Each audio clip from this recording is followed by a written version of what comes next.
comenzando con mi testimonio, quiero decir que son cosas que en realidad pues han pasado en mi vida y de alguna manera sé que espero en Dios que impacte y que cause un cambio para tu vida, tú que vas a escuchar estos testimonios o que lo estás escuchando. Espero que te sirva de ejemplo para que tú puedas entender que hay algo que Dios quiere hacer en tu vida y es un propósito que estableció desde tu niñez. Empezando a contar mi vida, recuerdo que cuando era pequeño crecí en un hogar que de alguna manera era azotado por la violencia. En momentos bien difíciles de mi vida yo no entendía por qué mi padre pegaba unas golpizas a mi madre. Y me levantaba y me despertaba y recordando esos momentos, recuerdo que me sentaba en la orilla de mi cama y yo me ponía a llorar que no podía hacer nada. Tenía la edad como de 4 a 5 años, iba a cumplir mis 5 años cuando empecé a vivir todo eso. Recuerdo que un día mi padre viene y yo me despierto y llegó bien tomado a la casa. Él llegaba como a las 4 de la mañana bien tomado a mi casa y recuerdo que en esos momentos de alguna manera uno acostumbra al oír un ruido, de alguna manera tal vez uno se despierta o no sé qué fue lo que me despertó, pero yo me desperté y ya no podía dormir y en ese momento mi papá llega bien tomado a la casa y mi mamá empezó a tener un pleito con él y entonces en ese momento mi papá empieza a propiciarle una golpiza bien fuerte. Y me asombró de tal manera porque yo vi que mi papá estaba trapeando la casa con el cuerpo de mi madre en el cuarto que tenían ellos ahí. Y entonces, sentado en la cama, me puse a llorar, me agarraba mis oídos y me traté de abalanzar para quitar a mi papá de encima de mi mamá cuando en eso sentí que mi papá me golpeó y salí revirado a un tal vez medio metro de distancia del golpe. Y entonces entendí que de alguna manera en mi poco conocimiento, pues que tenía 5 años, en mi poco conocimiento me di cuenta pues de que de plano de alguna manera uno tiene un instinto en su corazón de proteger a sus padres y el amor que uno siente. Entonces cuando en ese momento yo quise a levantarme, a querer volver a ir con mi padre a tratar de detenerlos, porque ni pensaba en golpear a mi padre, sino que lo que quería era que se detuviera el problema que había en la casa. Recuerdo que yo quise acercarme a él y otra vez me volvió a empujar, entonces me fui agarrado, tapándome mis oídos, me llegué a la cama, a la orilla de mi cama y en ese momento me puse a llorar y yo dije, algún día yo voy a crecer y entonces fue donde empecé a agarrar odio contra mi padre. Al siguiente día mi papá se fue temprano de la casa. Yo me levanté, eran como las 9 de la mañana cuando en eso mi mamá entra y yo esperaba ver a mi madre a la orilla de mi cama, pero me desperté y no estaba. Y entonces cuando yo me acerco a la puerta porque anhelaba ver que mi madre entrara para platicar con ella, recuerdo que ella entra, pero entró con unos lentes que cubrían gran parte de sus ojos, hasta su pómulo.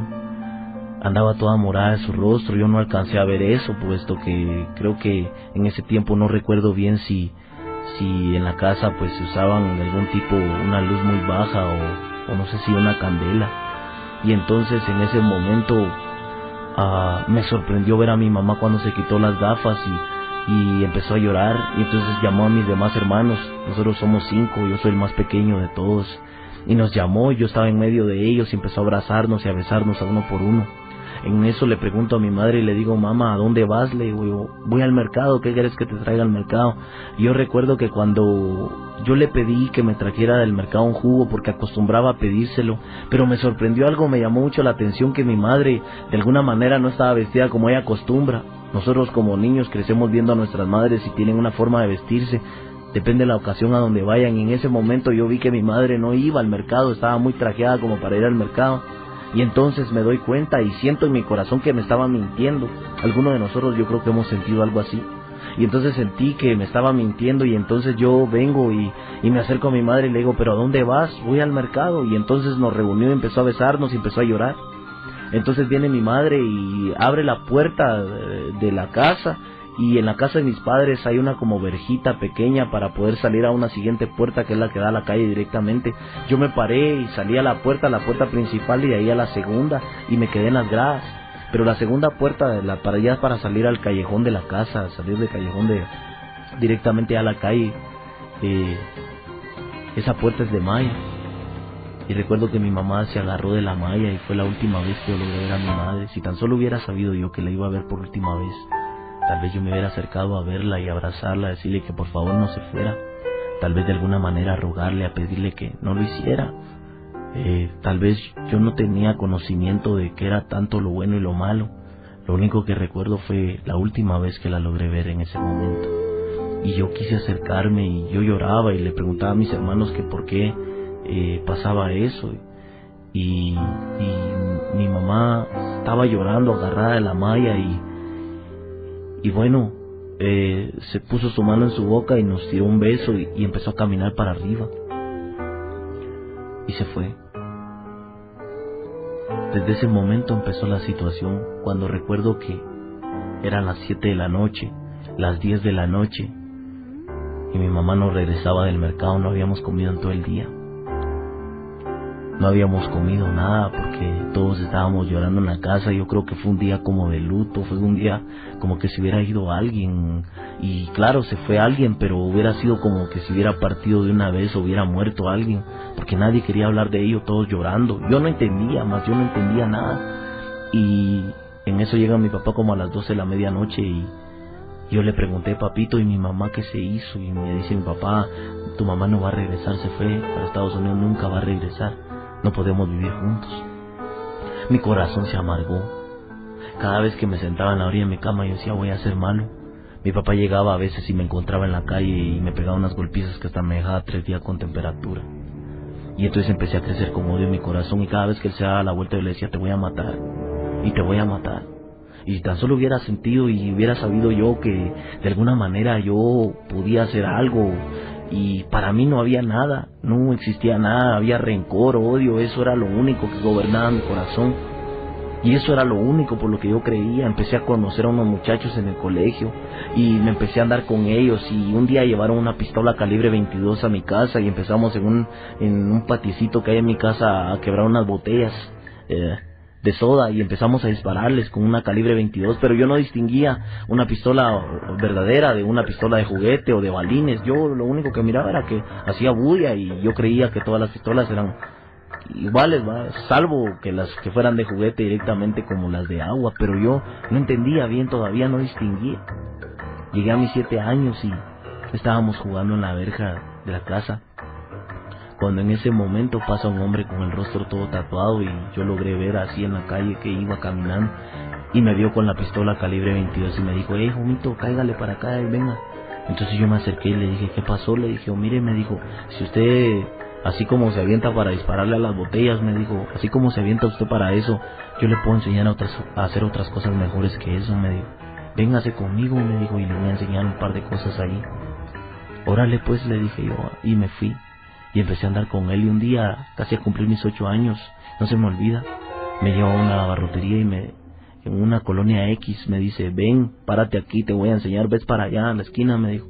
Sí, le dije, mira, me dijo, ahí en la esquina, me dijo, hay una tienda, vas a entrar con esta pistola a la tienda, me dijo. Y al entrar con esta pistola a la tienda, tú le vas a pedir todo el dinero que tiene ese hombre que está ahí, me dijo.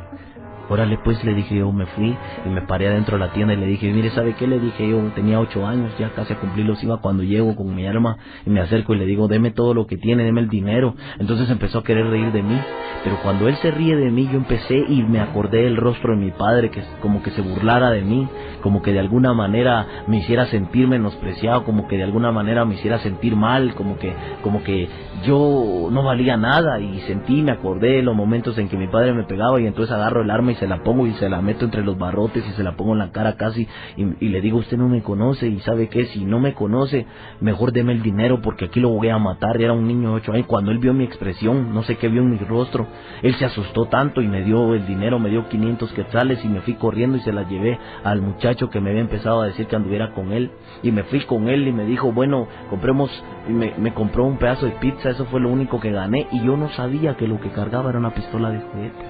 Y así empecé. Así empecé en ese momento, mi vida empezó y yo dije, pero cuando yo miraba una pistola en mi mano decía, yo tengo el control de la vida de la gente, y hoy sé que lo que tengo en mi mano no me va a dejar solo, así que muchos me pueden abandonar y he sido despreciado, pero mi pistola no me va a dejar abajo, y empecé con eso. Y empecé a meterme eso en mi vida, empecé a tratar la manera de decir cada vez que yo miraba a un niño con su padre, caminando en la calle con su madre, también al mismo momento agarrado de la mano, a mí se me revolvía mi estómago porque decía, mediante yo viva no voy a dejar que nadie sea feliz. Y empiezo y me voy a hacer otro atraco un día con mi amigo que se llamaba Johnny, y me voy con él y otro mi amigo también, cargamos una calibre 38, y recuerdo que ese día un hombre le pega un escopetazo a mi amigo Johnny y se nos llena el dinero todo de sangre, y llevábamos el dinero todo lleno de sangre, y recuerdo a mi amigo Johnny tirado en el piso, y yo dije, órale, ¿qué pasó aquí? Le digo yo a Johnny, y Johnny murió, Johnny falleció, perdió su vida. Y así empecé, iba a meterme en este asunto de las drogas, y empecé a caminar con ellos, y empecé a hacer un montón de cosas, cuando en eso me dice mi amigo que me había jalado con él, que andaba todo tatuado la cara, me dijo, ¿sabes qué? Me dijo, ya que la hiciste y te pusiste recio, me dijo, te quiero allá arriba por los pinos, me dijo, a tal y tal hora, me dijo, órale pues ahí voy a estar, le dije, yo estaba con otros 3 hombres que yo no conocía, que también estaban todos manchados de su cara, entonces me dijo, órale, llega la sacola, me dijo, me la tiró encima, me dijo, buzo, me dijo, me puso en medio de ellos y me pegan una golpiza de 13 segundos, me golpearon las costillas, me dañaron los pies, me hicieron daño, y recuerdo yo que me paro y después todo ensangrentado en mi boca, me paro y me dice, órale, vomito, me dice, ya eres del barrio, y a ti te voy a poner porque tienes los ojos claros, me dijo, y porque eres así rubio, me dijo, te voy a poner el güero, me dijo, porque eres canche. Órale pues, le dije yo, todavía no entendía mucho, me enseñó cómo vestirme, me enseñó cómo andar en la calle. Al mes se desapareció, ya no volví a verle, ya no lo volví a ver, ya no volví a saber de él. Me voy para California, me voy por México con 20 quetzales en mi bolsa, y voy a tratar de buscar a mi madre a ver si la encuentro porque me habían dicho que estaba en California, y me voy para allá y me empiezo a meter en un lugares de Tijuana, empiezo a andar con muchachos de la Mara Salvatrucha, me empiezo a enrolar con ellos, empiezo a caminar con ellos, me empiezan a enseñar un montón de cosas, me decían, güerito, cáigale, comamos aquí de lo que tenemos. Empecé a amarlos con todas las fuerzas de mi corazón porque con ellos comía, con ellos me vestía, empecé a creer solo en mi barrio, porque mi barrio, decía yo, era lo único que tenía, no tenía ni padre ni hermanos, decía yo tenía, lo único que tenía era mi barrio, y eso era por lo que yo vivía. Y empiezo a caminar en mi vida, y Dios decía, mediante yo tenga mi cohete, yo sé que nadie me va a dejar abajo, decía yo, mi cohete nunca me va a dejar solo, y empecé a meterme más en mi cabeza, tanto que me agarraba mis oídos y me sentaba y yo decía, ¿por qué vivo solo? ¿Por qué estoy triste? Pero si yo le cuento a mis homitos esto, a mis amigos, a mis camaradas, y le cuento esto, se van a burlar de mí, van a decir que soy chavala, y entonces mejor no les decía nada, me quedaba callado y me guardaba el nudo en la garganta, y a veces me quedaba solito en el barrio cuidando la esquina, y me decían, homito, vamos para el cuarto, me decía, órale, no quiero, le decía, me voy a quedar aquí en la banca cuidando la clica, le decía, y me dejaban sin ninguna pistola. El buzo me decía que lo van a pasar matando, no quiero nada, decía, me quedaba llorando, sentado solito en la esquina, y ahí pasaba la noche, ahí amanecía, en mi barrio, esa era mi esquina. Prometí con todas las fuerzas de mi corazón defenderlo, hasta siempre, y nunca sabía yo que no había entendido que tantas veces que me habían prometido que iban a estar conmigo y no siempre estuvieron. Yo no entendía que te prometían amistades y que te decían que iban a estar contigo y no era cierto, la realidad no era cierto. Muchas veces me dejaron abajo en medio de las balas. A veces mis amigos morían en el piso, a mí me tocaba irlos a ver y me decían, por tu culpa, güero. Me vengo en los 90 y ahí anduve dando vueltas por California, anduve y no encontré a mi madre. Anduve en los 90 por aquí, desde el 91 para adelante, y empecé a andar en la pandilla todavía aquí en Guatemala, traía palabra de California. Y empiezo a involucrarme en la Mara Salvatrucha, empiezo a fundar clicas con otros 8 hombres. Y hay cosas más que pasaron en ello que por ende no podría contarlo directamente en este lugar. Pero empiezo a enrolarme bien fuertemente en la pandilla. Y entonces ahí es donde se empieza a cumplir que mi deseo de haber sido malo. Recuerdo que en la escuela, cuando iba a la escuela, me hacía tanta falta mi madre que en las reuniones se burlaban de mí. Eso era lo que más me dañaba mi corazón. Me decían mis amiguitos, ¿dónde está tu madre? ¿Dónde está tu padre? Me decía yo, y yo les decía, ya va a venir, ahí va a venir de repente, va a llegar, vas a ver. Le decía, en eso no llegaba nadie. Me quedaba con ese odio en mi corazón y me quedaba sentado, y las mamás de mis amiguitos se me quedaban viendo así como que pobrecito, ¿verdad? Pero no había nada que respaldara, y eso me llenaba de ira en mi corazón. Yo me iba con mis